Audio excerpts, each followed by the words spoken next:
I know this much. Whatever the NFL decides to do when it comes to Week 1 Sunday Night Football, it cannot be any worse than Giants-Cowboys was last year.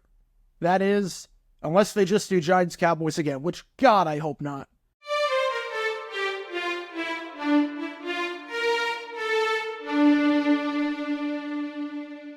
Welcome everybody to JG9 News, where we talk all things NFL all the time. I'm Jarragair9, representing the 904 from the 602, and today we are talking about the NFL schedule, which is coming out on Wednesday at 8 o'clock Eastern, and I'll be going live for that on my main channel when the schedule drops. We'll talk all things schedule in real time as it happens, so be sure you subscribe to my main channel, Jarragair9, and be sure you are here on that live stream. It's going to be a ton of fun. We'll go live at around 7:30 Eastern time. Having said that, there's a lot of speculation about the schedule, and in particular, what are the primetime games going to be? What is Sunday Night Football going to be? How is NBC, not counting the first game of the season with the Kansas City Chiefs, which obviously they're going to play at home because they won the Super Bowl, how is NBC going to open up the season? What is going to be the Week 1 Sunday night game?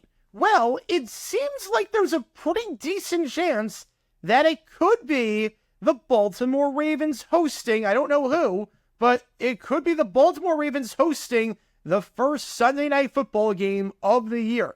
The Ravens last year, obviously a very good team. They were 13-4. They were the top seed in the AFC. They made it to the AFC Championship before falling at the hands of the Kansas City Chiefs.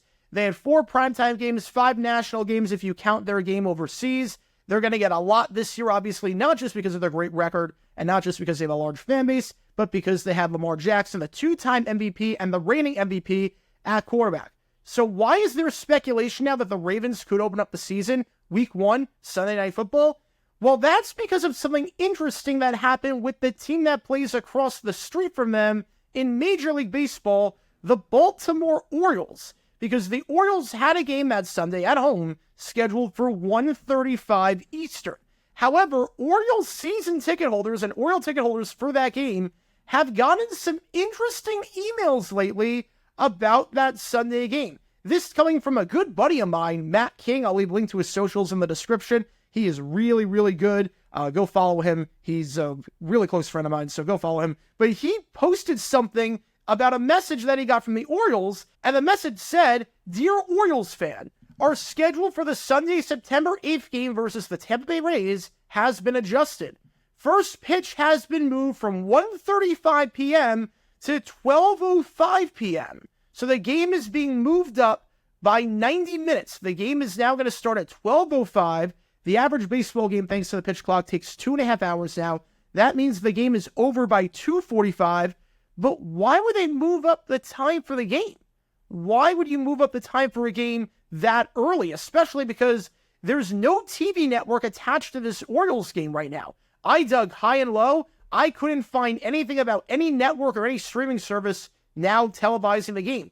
Plus, the TV networks don't even get announced until the second half of the season. For something like September, it is way too early to move games around right now for things like Sunday Night Baseball and exclusive streaming games. I remember when the Diamondbacks played the Cubs on Sunday Night Baseball during football season, and that game wasn't announced until 2 weeks before the game actually took place. I have season tickets to the D-backs. I got the email. That was only 2 weeks before. So again, you're not moving stuff for TV purposes right now. You're moving a game up, or you're moving a game back for logistical reasons. Now, why would the Orioles move their game from 1:35 to 12:05?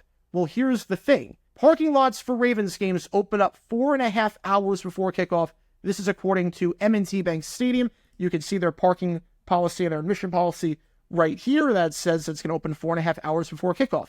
If the game is over by 2:45, you figure people get to their cars by 3 o'clock, the lot would clear by the time the Orioles game is over, and the Ravens game could go off without a hitch, because the lots would open for the Ravens game, because Sunday Night Football starts at 8:20, they'd open up at 3:50. You wouldn't really have any issues that way. But if the game started at its normal time at 1:35, the game's not ending until 4:05. You figure again about 20 minutes to get to your car and get out of the stadium. The lots for the Ravens game are already open, and it becomes a complete catastrophe and a mess. Tons of traffic, tons of logistical issues, especially because the Ravens and the Orioles share the same parking lot.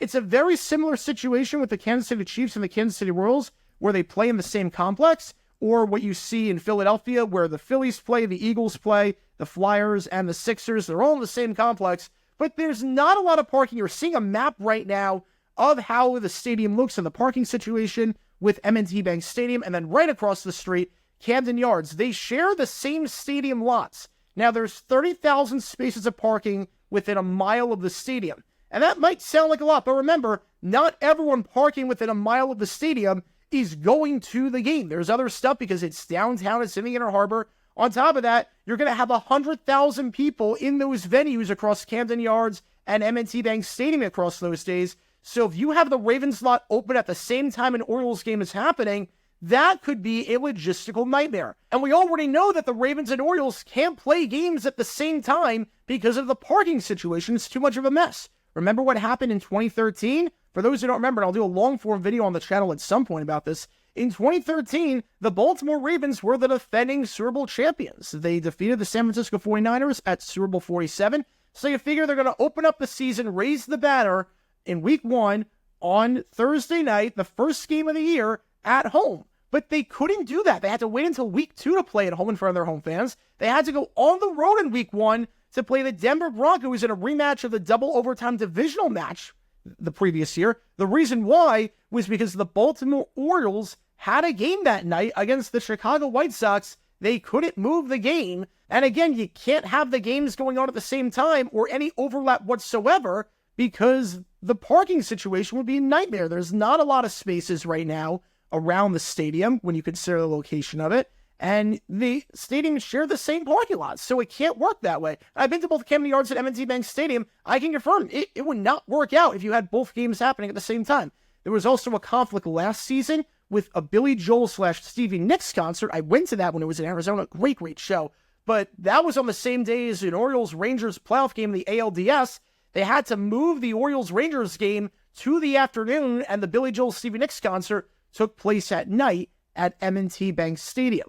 So, logistically speaking, and thinking about this from a sound perspective, the only real explanation for why the Orioles move a game up from 1:35 to 12:05 is because they know that there's a conflict surrounding the Baltimore Ravens that night. Because again, if the game starts at 1:35, you're going to have a period of time where people are trying to exit the lot at Camden Yards and people are trying to enter the lot, and it would just be a nightmare. The flow would be terrible. There could be accidents. There could be a whole lot of traffic and congestion. There's going to be that anyways, but it would be amplified by a magnitude of about 100 if you try that. So again, the Orioles are changing their start time, moving it up by 90 minutes. There is some speculation, especially because the start time was announced after the NFL schedule came, after NFL officials came out and said the schedule is coming out on Wednesday. So teams know the schedule by this point because they have to do the schedule release videos. Like, they don't make the schedule release as it happens. They don't make these social media videos as they happen. They find out the schedule well in advance. I don't want to say super far in advance, but they do know by this point what the schedule is. People in the league office, people in the stadiums, people associated with the teams know what the schedule is at this point. They just can't say anything. But logistically speaking, it makes a ton of sense for the Orioles game to get moved up 90 minutes if it means that the Ravens are playing at home on Sunday Night Football in Week 1, which I'm assuming maybe an AFC North opponent. You could go Steelers, could go Bengals, could go with the Browns. You could go any one of those. Maybe Ravens, Steelers, Russell Wilson's debut in Pittsburgh against Lamar Jackson, the reigning MVP of the Baltimore Ravens, in a big rivalry game. That could be a fun Week 1 Sunday night game. Those games are always fun. I don't know who the opponent's going to be, but it's looking promising based on these reports that the Ravens could be hosting the first Sunday night game of the season, if we're not counting the opener on Thursday with the Kansas City Chiefs as they raise their fourth banner. But what are your thoughts on this? Do you think that the Baltimore Orioles moving the game to 12:05 means that the Baltimore Ravens will be hosting Sunday Night Football? If not, why do you think the Orioles move their game? Who do you want to see on Sunday Night Football Week 1? Do you think the Ravens are going to play that game? And who do you think their opponent's going to be? Let me know your thoughts and comments down below. And that's going to do it for this episode of JG9 News. Be sure you like and subscribe. It helps the channel out a lot. And be sure to check my main channel, JaguarGator9, where we talk all things NFL history all the time. Until next time, this is JaguarGator9 signing off. And as always, go Jags.